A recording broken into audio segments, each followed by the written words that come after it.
brain gain recruiting U.S. healthcare workers fired by Doge.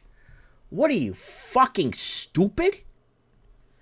You're going to hire Doge.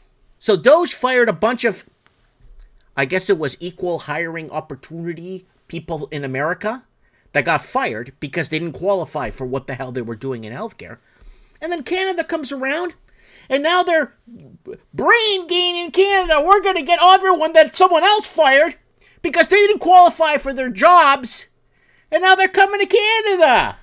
Yeah, Canada. Where's Wilford? Wilford Brimley. I'm Wilford Brimley. Where the hell is the soundboard? Where's the clapping? Yeah, good one, Canada. Fucking idiots.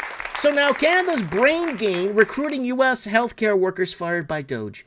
Some Canadian agencies say U.S. doctors and healthcare workers recently laid off. No, fired because they fucking suck. By U.S. Department of Government Efficiency are increasingly interested in living in Canada. But experts say Canada needs to move fast to recruit them. Nobody wants these people. You see how it works? Canada's getting the people fired by Doge. Canada's taking in. Bullshit. And other news in Canada, this is Canada too, because Canada is China. China imposes new bans on missionary work, claims it's for national security. So people doing missionary work in China or Shinada, new bans on missionary work. So if it happens in China 3 weeks later or 3 kilometers later, it's going to happen in Canada. And that's how Canada works. Canada works hand in hand with China with the money laundering. We told you guys that 15 years ago. Some guy's going to write a book about it now. Write a book. A Fangulo go write a book. Now let's keep going here. What was this more for Canada here? U.S. citizen says he and his wife detained without explanation after returning from Canada. So a U.S. citizen, what's his name? An American citizen says him and his wife were detained at the U.S. border agents, and when he returned to the United States after a short trip to Canada, Bracher Atahala told CNN him and his wife were driving back to the U.S. after visiting family in Canada. Atahala, who was originally from Lebanon. Don't worry, Atahala.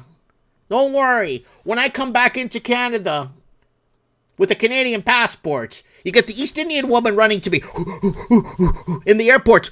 You're doing something. You're hiding. Strike a card. Call security. Put me in a room for 9 to 12 hours. Have no electronics. Can't call my family to tell them I'm being detained in a Canadian airport with not giving me information. I went in there. It was daytime. I walked out. It was morning. Don't worry, Atahala. It happens when people come into Canada. Canadian people, dual citizens, Canadians, come back into Canada. We get the same thing, Atahala. You don't worry, Atahala. It's not just America. Canada does it too. Don't worry. And what do we got here? Almost 2 million people voted on the first day of advance polls elections Canada. Who fucking cares? It's all staged. Whoever could kiss the ass of the WEF better than anyone else, and whoever could basically, kiss good ass to WEF and WHO and all those losers will win this election. That's just how it works, right?